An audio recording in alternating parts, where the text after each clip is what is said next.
So, to explain this motive, I really have to go all the way back to the beginning of the story, which is approximately in the year 2453. So actually it means going forward in time. It was in the year 2453 that a scientist actually developed a means to travel in time. He developed a means to travel in time forwards as well as backwards. Now the name of this scientist is of no further importance for our story, so let's just call him the scientist.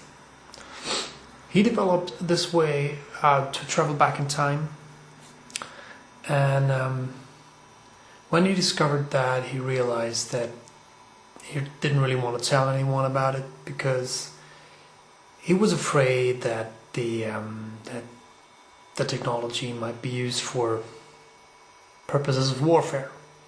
He realized that really the thing you ought to do if you're developing a time machine is to go back and visit some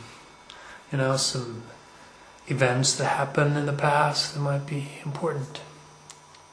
He made a list of what kind of things he wanted to see, and he had the assassination of John F. Kennedy, obviously. He had the defeat of Adolf Hitler. He wanted to maybe see that. And then he wrote down that the crucifixion of Christ might actually be like one of the most important things to see. And when he wrote that down, he said, no, wait. If I go back there, I really must be sure that no one will notice me. Because imagine he goes back in time to the crucifixion of Christ,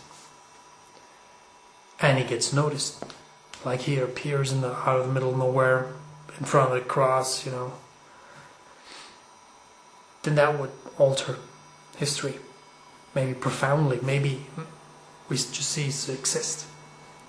And when he was thinking that, he just grabbed his Bible from the bookshelf and he opened it up and he went to the crucifixion of Christ and he read through it, and he couldn't find a trace of anything unusual apart from Jesus. He didn't find anything unusual in there. So either he went there and he never got noticed, or he never went there. Which was actually the thought that made him decide that the crucifixion of Christ is the exact moment where he needed to go. So he decided upon it. Checked back in the Bible. Nothing had changed. And he went about the business of packing his things and arranging for the travel. He kept the Bible open in that place, which is completely senseless, completely useless, because even if he would be reading something and the past would change, he wouldn't notice, because his past would be changed and his whole knowledge would be changed. So he packed his stuff. And then he realized that he didn't really have a plan going back. Pack the thing, should I bring this, should I bring that? He didn't really have a plan. He thought, I need to, there needs to be something that I'm going to do there. There needs to be something that really makes a heck of a sense. And so he thought, and it took him about an hour and half a bottle of wine to arrive at a decision. It was then that he was able to pack his stuff neatly. He brought all sorts of things. First of all, he was packing a set of clothing, so he'd appear to be one of them. He took some currency that he should be able to deal with it at that time. It's basically down to the development of ARG, alternate reality games, that made it possible for him to actually acquire all those things, because ARG had gone quite realistic so to speak. So he packed the clothing, he packed the currency, he packed some tranquilizer, you never know, some medicine, antibiotics and stuff. He packed 2 exoskeletons to put on his arms to increase his strength. Never know what happens.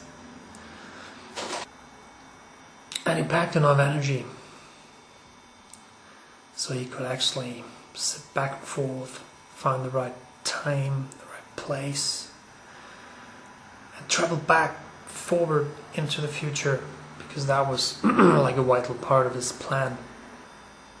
And there was another decision that he made. He said, no one is ever going to find my documentation about this time machine, because if anything happens, people find it, they might put it to a use that I'm not happy with. So he destroyed all the documentation. The only place where the knowledge was for this time machine was in his head. He sat back into the time machine and he set it to the right time and place, which is a bit of a difficult task, because he had to calculate the point where Earth was roughly 2,400 something years ago, relative to the position that Earth was in then when he started. But due to quantum computers, that was a difficult but not impossible task, and so he set to do that. But in the end, he appeared like on the day before the crucifixion of Christ. And he was in the right place, and he found out Jesus was there. They had caught him. He was about to be crucified.